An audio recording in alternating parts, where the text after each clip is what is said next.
Good evening, my name is Arturo Rivar, and this is my presentation on monetary policy.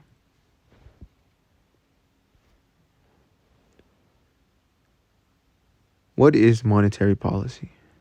Monetary policy consists of a set of regulations for a nation's central banks to use and create an economy, in which there is steady continuous growth and an overall controlled supply of currency that is available to circulate to the nation's banks and consumers. Monetary policy can be classified under either expansionary or contractionary. Types of monetary policy. First would be expansionary policy. Its main goal is to have businesses and consumers spend more by making borrowing money from banks and lenders very cheap, lowering short-term interest rates. Second would be contractionary policy. It is the opposite of expansionary policy, raising interest rates for borrowing and lending as it aims to have less circulation to avoid inflation and growth. And this graph here shows a better understanding of what is more positive for the economy and what's, I wouldn't say negative, but to slow down the economy. Expansionary policy brings up, helps speed up the economy or increase economic growth, while contractionary monetary policy helps slow down the economy or slow economic growth. Federal funds rate. When speaking of how money gets loaned and borrowed, we must include the description of how these funds are also a big benefit to a growing economy. The federal fund rate is the main contributor to how much more money gets added to circulation. This federal rate is the price in which loans are given out to businesses and consumers in the overnight market for most reserves. Within this graph here, we can see the selected interest rates from the 10-year Treasury rate to 2-year Treasury rate, ranging from 2008 all the way 2016. As you can see, from 2008, it was really high. The 10-year Treasury rate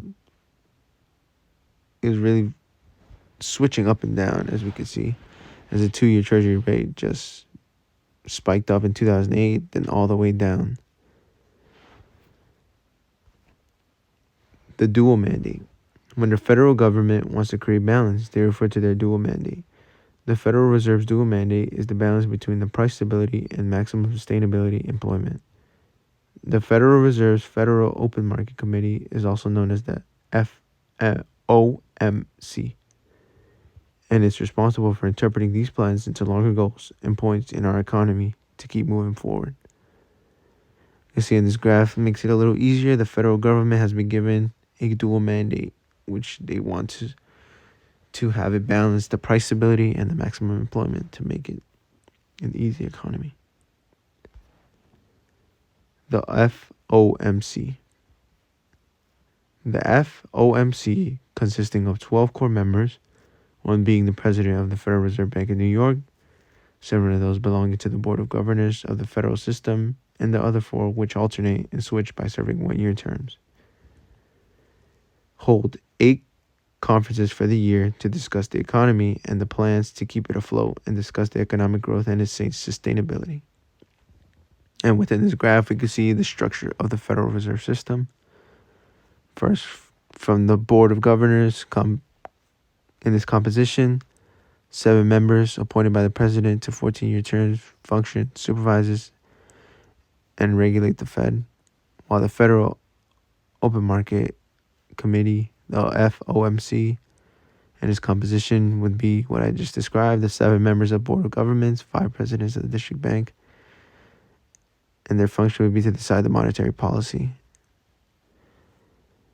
Advisory councils, federal advisory councils, consumer advisory councils, thrift institutional advisory councils, all go down to 12 district banks, and they alternate between the member banks contributing funds, and while in return they receive stock.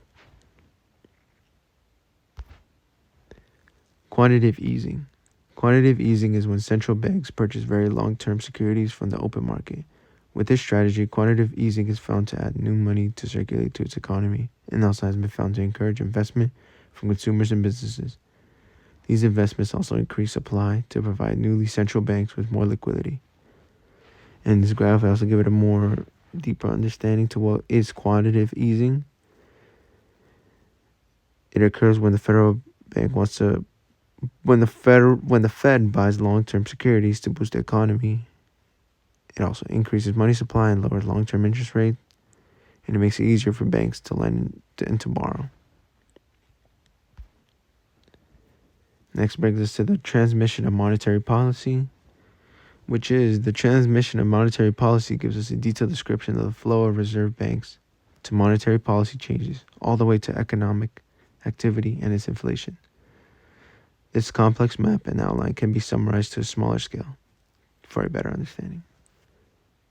The first step shows us the influence of changing these tools and how it affects the interest rate to the economy. Second step usually shows us of how changing the monetary policy can influence the entire economy and can change inflation. And here we have a more complex map of how the transmission of monetary policy is, down from official interest rates down to its price development, and going down from expectation, money market interest rates, money credit, asset prices, bank rates, exchange rates, wages, price settings, supply and demand in goods and labor markets, domestic prices, and import prices. And the right would be all the significant changes that could possibly happen while this is all going down.